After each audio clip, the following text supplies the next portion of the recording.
Vous êtes le sel de la terre. Mais si le sel perd sa saveur, avec quoi la lui rendra-t-on? Il ne sert plus qu'à être jeté dehors et foulé aux pieds par les hommes.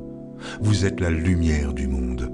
Une ville située sur une montagne ne peut être cachée, et on n'allume pas une lampe pour la mettre sous le boisseau, mais on la met sur le chandelier, et elle éclaire tous ceux qui sont dans la maison. Que votre lumière luise ainsi devant les hommes, afin qu'ils voient vos bonnes œuvres et qu'ils glorifient votre Père qui est dans les cieux. Une question a surgi lors d'une précédente réunion de prière, et je sais que cette question taraude une de ses participantes. Est-ce que les chrétiens sont meilleurs que les autres, et est-ce que les chrétiens sont censés être meilleurs que les autres? Une telle prétention serait en tout cas en contradiction sans doute avec cette belle valeur qui est l'humilité. Quelle belle valeur l'humilité! Nous lisons dans la lettre aux Colossiens, Paul dire: revêtez-vous de sentiments de compassion, de bonté, d'humilité, de douceur, de patience. Dans la première lettre de Pierre, nous lisons: revêtez-vous d'humilité, car Dieu s'oppose aux orgueilleux, mais il fait grâce aux humbles. Et d'ailleurs, dans les béatitudes, ce que nous traduisons par heureux les pauvres de cœur est parfois traduit par heureux les humbles de cœur. L'humilité est une belle valeur. Quelle belle valeur l'humilité! Et sans doute que ce serait le pire des témoignages chrétiens que de donner l'impression de se croire supérieur, plus malin, plus intelligent que les autres. Une telle prétention serait d'ailleurs sans doute, et conduirait sans doute à l'hypocrisie, parce que nous savons très bien de quoi nous sommes faits, nous savons très bien que nos pensées, nos actes, nos paroles ne sont pas toujours jolies. Donc,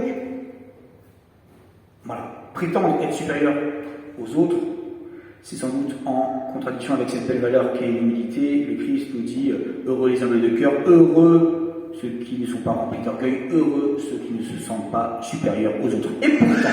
Et pourtant, dans le texte du jour, Jésus dit aux disciples: vous êtes le sel de la terre et la lumière du monde.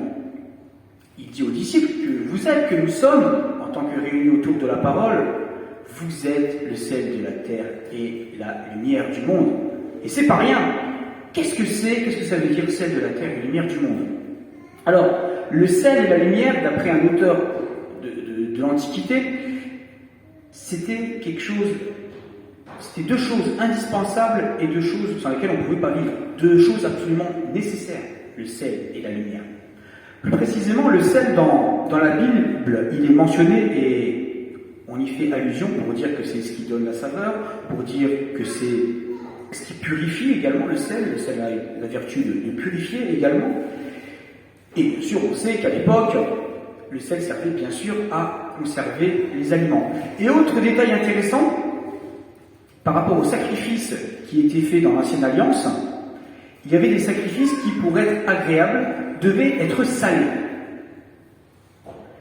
Pour qu'un sacrifice soit agréable, il devait être salé, et donc si on pousse la métaphore dans le sens, eh bien, être sel de la terre, ça veut dire permettre que le monde, que la création de Dieu soit agréable à Dieu, soit en conformité avec, finalement, la volonté de Dieu.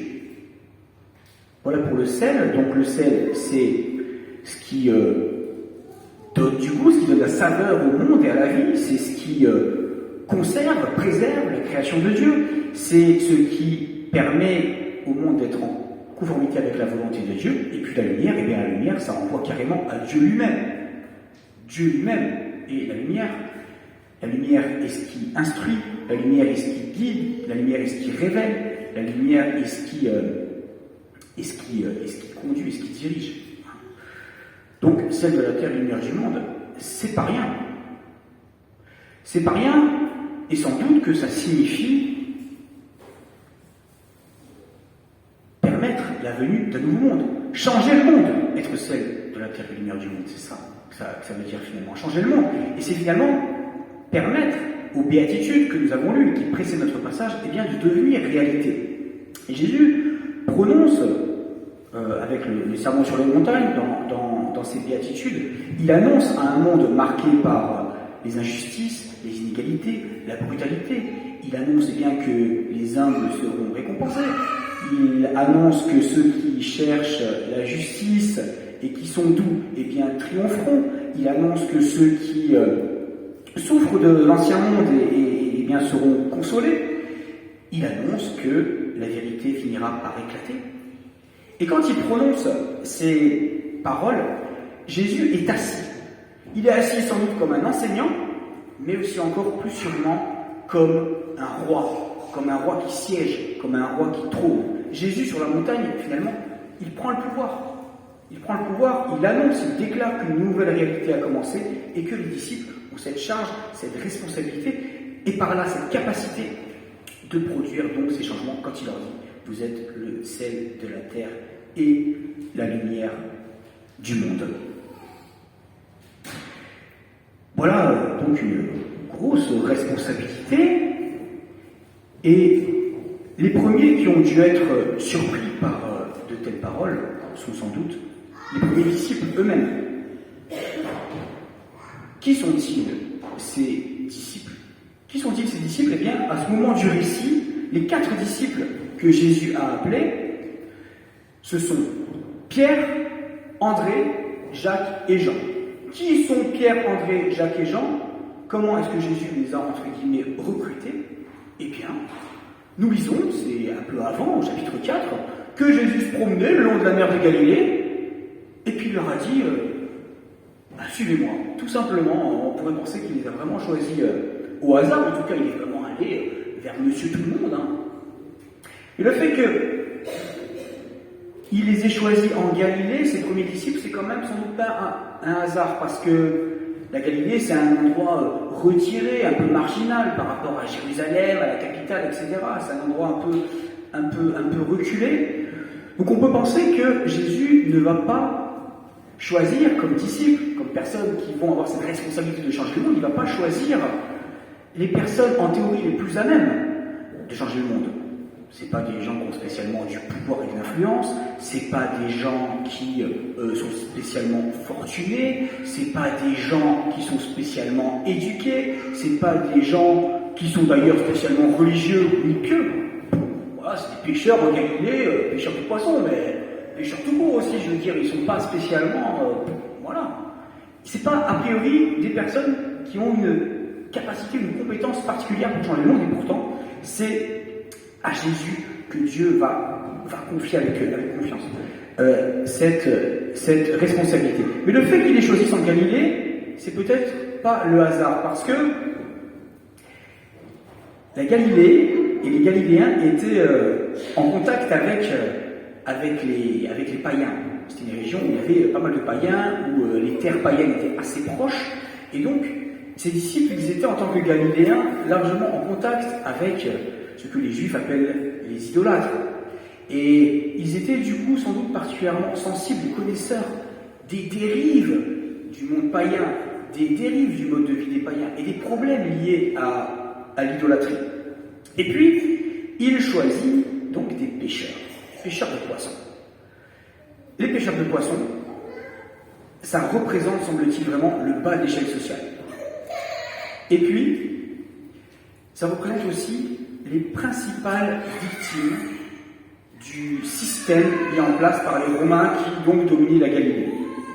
En effet, pour pêcher du poisson, pour être pêcheur, il fallait payer une sorte de permis de pêche. Il fallait aussi payer des taxes assez importantes. Et vous savez que le pêcheur, sa production n'est pas garantie, c'est assez hasardeux comme travail. Et donc, les taxes pesaient assez fortement sur les pêcheurs qui étaient donc une catégorie particulièrement sensible en fait aux dérives du système, on peut dire. Ils se sentaient particulièrement concernés et donc les disciples ont pu être particulièrement motivés par le fait de suivre Jésus pour que le monde change. Mais il y a une autre raison aussi peut-être qui fait que Jésus a choisi des pêcheurs. C'est justement toujours lié au fait que le travail de la pêche est un travail assez hasardeux, en tout cas que le résultat du travail est assez fluctuant. Par rapport à un agriculteur, par exemple. Un agriculteur, bon, évidemment, il n'est pas totalement maître, notamment des conditions météorologiques, mais l'agriculteur, il laboure, il sème, il plante, il arrose, il taille. Il y a quand même un lien assez évident entre son travail et ses récoltes. Le pêcheur, bon, il faut quand même être sur le bateau, il faut jeter le filet, mais à part ça, on n'y peut pas grand-chose.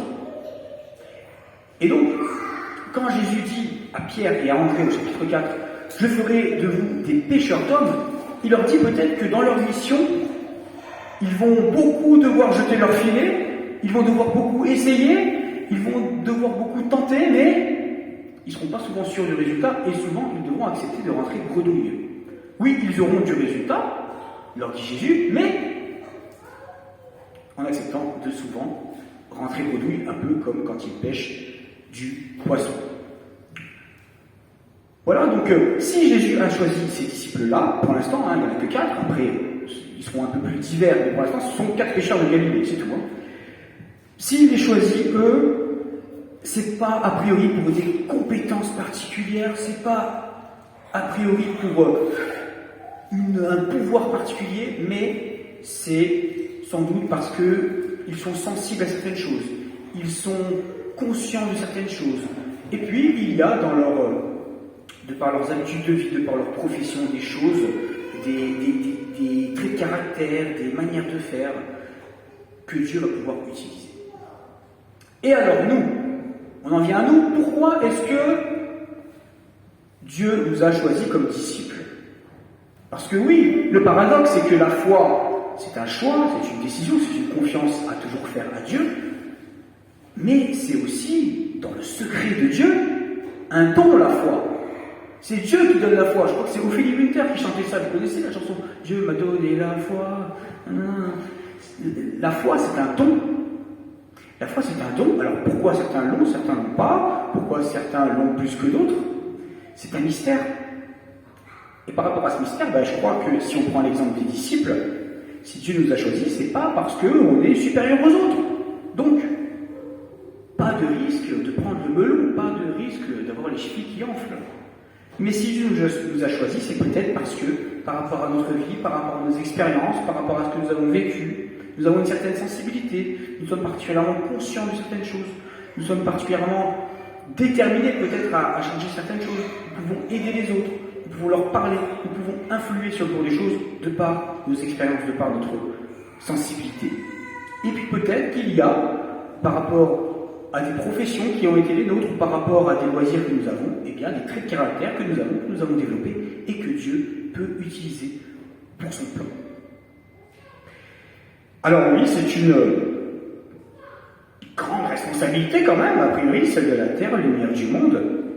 Tellement une grande responsabilité que je crois que nous sommes simplement, nous sommes poussés en tout cas, vraiment à développer, en tout cas à entretenir notre vie de prière, notre vie spirituelle, notre lecture de la Bible, pour que justement Dieu nous encourage, nous fortifie, nous éclaire par rapport à cette responsabilité qui, oui, peut être, qui paraît en tout cas à vue humaine assez lourde. En même temps, nous n'avons pas vraiment le choix. Nous n'avons pas vraiment le choix de cette prise de responsabilité parce que Jésus est absolument clair. Il dit, si vous ne jouez pas votre rôle de celle de la terre, eh bien, vous serez méprisé, on vous jettera d'or. Si vous ne jouez pas votre rôle de lumière du monde, les gens ne croiront pas. C'est ce que dit Jésus. Et donc, c'est une nécessité. C'est une nécessité pour l'Église. C'est une nécessité pour son avenir. C'est le sens même de l'Église. L'Église n'a pas de sens en elle-même. L'Église n'a de sens qu'au service des autres, au service du monde, au service de sa préoccupation, au service des gens qui ne font pas forcément partie du club des disciples. L'Église n'a de sens, n'a d'avenir que celle de la terre, lumière du monde, tournée vers le monde, tournée vers l'extérieur, dépréoccupée d'elle-même, j'ai envie de dire. Voilà, donc pas de quoi prendre le melon, nous ne sommes pas supérieurs aux autres en tant que chrétiens. Par contre, nous avons, et Jésus nous a donné un rôle de premier plan à jouer dans le plan de Dieu. Alors voilà, exerçons-le avec enthousiasme. Dieu n'a pas confié cette mission aux grands de ce monde, il n'a pas confié cette mission aux gens qui ont le pouvoir actuel Actuellement, il a confié avant tout cette mission à ses disciples, à ceux qui sont réunis autour de sa parole et à ceux qui croient en cette espérance et cette perspective de nouveaux ciels et d'une nouvelle terre où la justice habitera. Amen.